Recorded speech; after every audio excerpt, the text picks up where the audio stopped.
You don't lose money because you're dumb. You lose because your brain is. Charlie Munger didn't beat the market by being faster, or richer, or louder. He beat it by doing something far more dangerous. He studied you, your fear, your habits, your blind spots.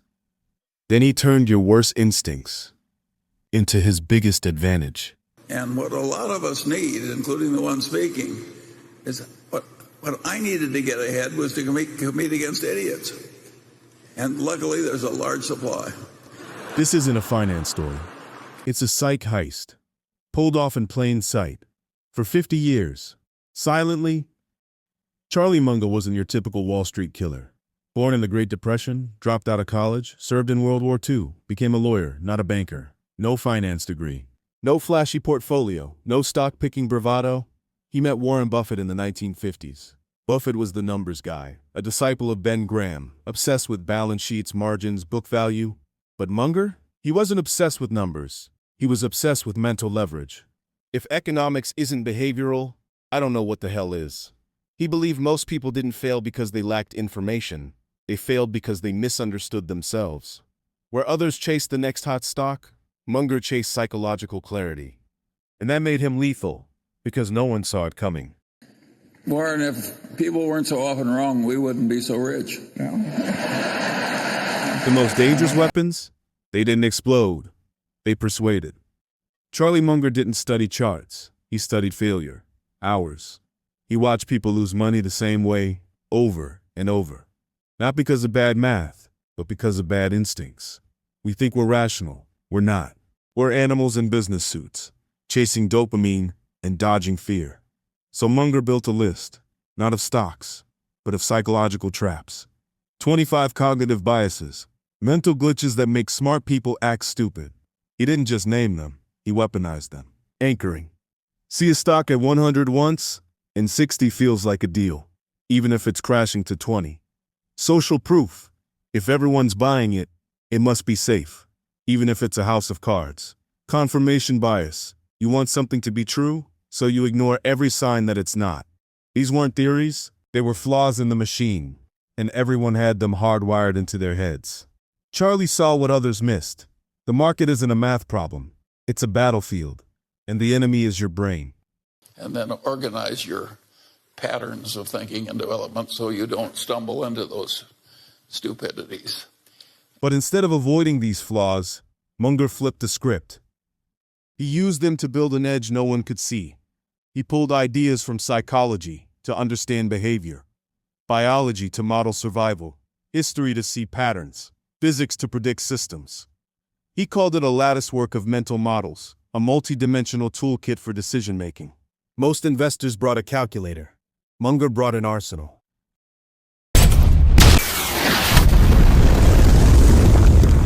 The candy store that printed billions.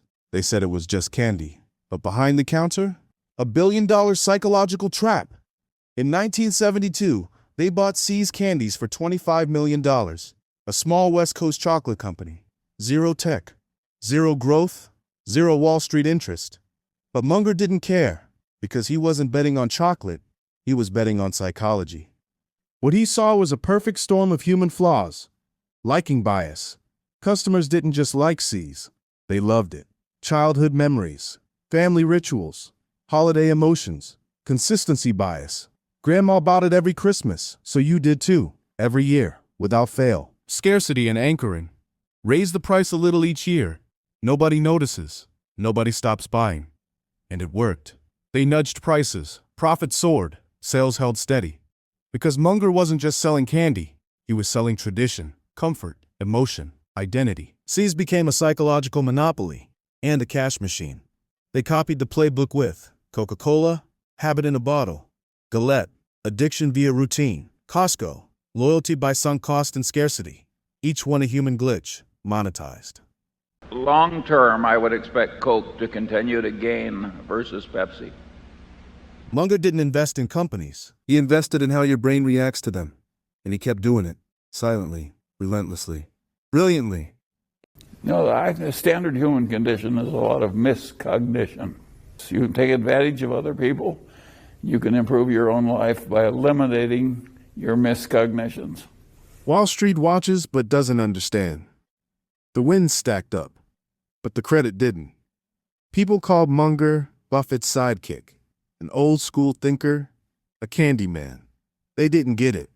Well, Mr. B, I look forward to serving as your number 2. Well, actually, I already have a number 2. Meet Charlie, my Dwight. They thought he liked boring businesses. But behind every investment was the same weapon: invert. Always invert. Where others tried to make money, Munger tried to avoid losing it.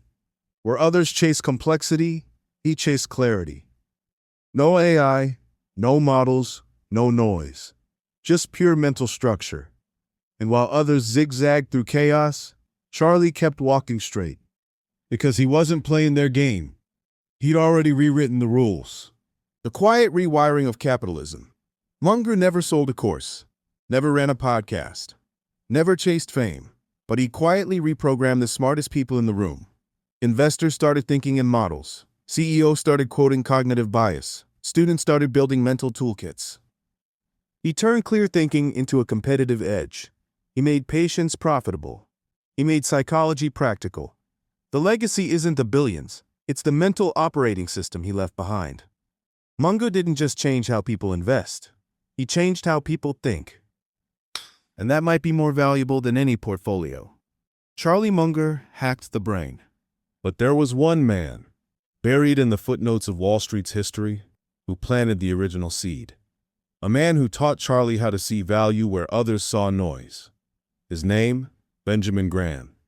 And what Charlie did with Graham's blueprint was something even Graham never dared to imagine. Coming next, Benjamin Graham. Man who made billionaires but never became one. They built legacies, we steal the blueprints. This wasn't inspiration. This was an infiltration. The map's drawn, the minds are marked, plans are in motion. Subscribe to Heist. We start at midnight. Stay ghosted until we heist again.